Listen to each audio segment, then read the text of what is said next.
How exactly did Jimmy go from a homeless and helpless kid to the possessed alpha male who just arguably had the greatest playoff series in NBA history? How did his dark past force him to develop his own unique version of the Mamba mentality that let him go Super Saiyan and average 40 a game and send the two-time MVP to Cancun in 5 games? You may have heard bits and pieces of this story, but after today, you will truly understand exactly why he's arguably the most intense player in NBA history when you hear this insane story. So gather around for story time. Jimmy G Buckets plays with an intensity of a predator, snarling at his prey on sight, then clawing through them mercilessly, a killed or be killed mentality that Jimmy acquired as a child in order to simply survive.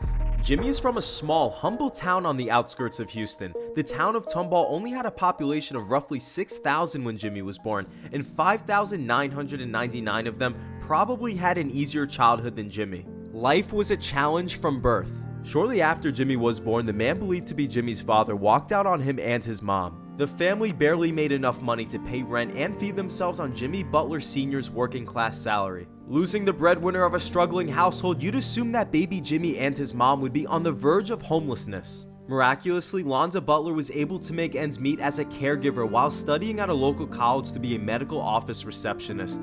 But all that care Londa was giving during the day didn't make it back home to Jimmy at night. Even during the days when Jimmy was living at home with his mom, she was checked out. He did everything alone, and his mother being spotted at any of his basketball games growing up was as common as a Bigfoot sighting. Jimmy didn't have the support he needed and deserved at home, and things took a drastic turn for the worse. On one seemingly random day, Jimmy Butler was kicked out of his house by his mom for no real reason. My mom kicked me out of my house, to tell the truth, and I bounced in and out of guys' houses in high school. He was only 13 at the time with no other options, no father to turn to. So Londa Butler kicking her child out meant that she was throwing him on the streets with no remorse. But why? What was the motive? Jimmy stayed out of trouble and the family was getting by financially up to this point. The only explanation Jimmy was given was these cruel words: "I don't like the look of you, you gotta go." Just like that, Jimmy Butler was helpless and homeless at only 13 years old. And for nearly his entire childhood, he would stay that way. Because it's so odd and unclear why Jimmy's mom tossed him out of the house, many have turned to one of the most infamous NBA conspiracies today as a reasonable explanation for Jimmy's childhood abandonment, as well as his athletic gifts and psychotic intensity. The theory is that Jimmy Butler is Michael Jordan's long-lost son. It's said that Michael Jordan has an abandoned son. 9 months and 3 days before Jimmy was born, Michael Jordan was in the Houston area. Fast forward to the time of Jimmy's birth, Londa Butler mentioned that Jimmy's father needed to be out of the family picture in order to protect his name. It's rumored that Michael Jordan paid off his mistress for 13 years to keep his estranged son out of his life and the spotlight. As we now know, Jimmy was kicked out of the house at 13 years old. When Jimmy's mom kicked him out of the house and left him with the final words, "I don't like the look of you," was she referring to how her son looks like Jimmy Butler Sr. or Michael Jordan? Truth is, while we'll probably never see any paternal DNA test results, we do know that you don't create a hellacious psycho on the court that can single-handedly take over games with all-time great performances with genetics alone. Harsh living conditions, barbaric training, and an obsessive work ethic molded Jimmy G into the savage and success he is today. The man that helped create Jimmy Butler as we know him today will be revealed soon enough. After Jimmy was thrown out of his house, he couch surfed his way out of complete homelessness throughout high school. As a teenager, Jimmy didn't have a home he could wake up in on Christmas morning with presents downstairs underneath the tree waiting for him. He didn't have a room or even a bed to call his own.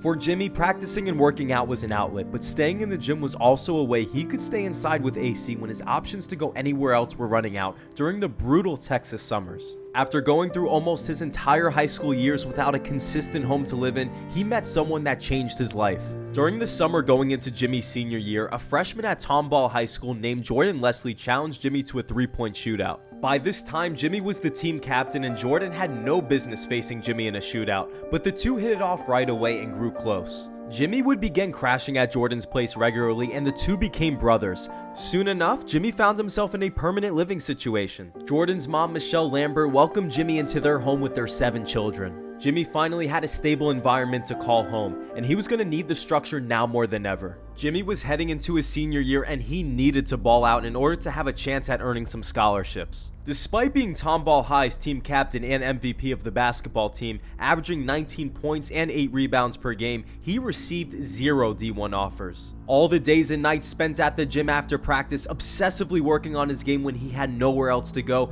didn't earn him one single Division I scholarship. But Jimmy's NBA dreams weren't dead. A junior college 3 hours away from Tomball saw Jimmy's potential and offered him a basketball scholarship. Having the offer to attend school for free and play basketball was enough for Jimmy to pack his bags and go play JUCO. He had a solid run during his JUCO days, averaging 18 points per game, but it wasn't anything special. He was the 127th best junior college prospect, good enough to get respect, but no offers from any top programs. It looked like Jimmy's final stop on his basketball journey was JUCO, a reality he was forced to face, until he was accidentally discovered by Buzz Williams. At the time, Buzz was a scout for the University of New Orleans that happened to stumble upon Jimmy playing while he was there to recruit another player. What Buzz saw in Jimmy was untapped potential, a diamond in the rough, but also a dog that needed to be let off the leash. And Buzz knew exactly how to bring the dog, the inner beast out of Jimmy, and he'd do so by any means necessary. Buzz walked up to Jimmy after the game and told him, "Jimmy, you suck." He just met Jimmy and watched him play for the first time, but he knew exactly how to get in his head and how to bring out the best in him. As soon as Buzz Williams became the head coach at Marquette, he offered Jimmy a life-changing scholarship, the opportunity of a lifetime to get one step closer to achieving his NBA ambitions. This opportunity came at the price of pushing himself to the brink of his physical limitations on a daily basis. Jimmy did not hesitate to accept the offer, signing the letter of intent and mailing it back the same day he received it from a McDonald's. As soon as Jimmy G arrived on campus to begin training, Coach Williams pushed Jimmy 10 times as hard than any of his teammates. Williams set up boot camps early each morning at 5:30 a.m. sharp. Jimmy had to run twice as many sprints as his teammates and do double the drills. Jimmy was pushed to exhaustion every day. It didn't matter what day it was. One time before Marquette had a game against Seton Hall, Jimmy's foot exploded out of his shoe in Zion fashion on the last sprint of the day. But Williams didn't let Jimmy call it quits. He made Jimmy keep running with one shoe.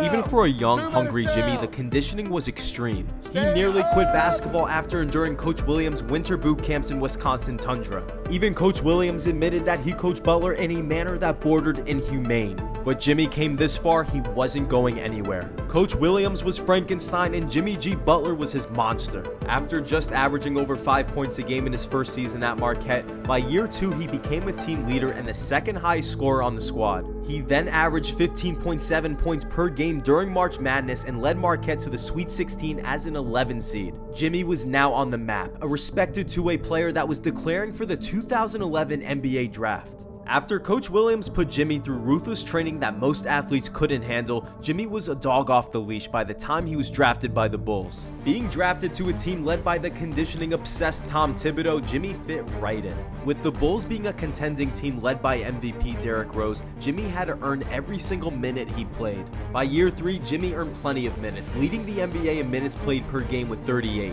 Jimmy Buckets outworked every teammate and every opponent every step of the way on his path to find his true home with the Miami Heat. Jimmy's insanity, his hell-bent approach to the game became part of his DNA. There was a time it made him one of the most misunderstood stars in the NBA. After wrecking Karl Anthony Towns and the Timberwolves starting lineup alongside the third stringers during a practice run, after requesting a trade from the Timberwolves and leaving Philly for Miami, critics and analysts called Jimmy toxic. But the thing about greatness is that it's often misunderstood. The championship culture in Miami has brought out the best in Jimmy. A culture Pat Riley built with the foundation of winning. Coach Spo welcomed the untamed version of Jimmy Butler from day one, and it's paying off. Today, Jimmy G. Buckets is the perfect personification of Heat culture. He plays with the intensity of a wildfire, unyielding and fierce, consuming everything in its path with a hunger that can't be satiated by anything except an NBA championship. I'm James, and I hope you enjoyed Storytime. If you thought this story was inspirational, go watch The Sad Reason Kawhi Is So Quiet on our channel. This story is about the real Kawhi Leonard, the side of him fans have never seen, including the reason why he built a wall that separates the world from his emotions. Also, make sure you subscribe and hit that bell so you never miss a story.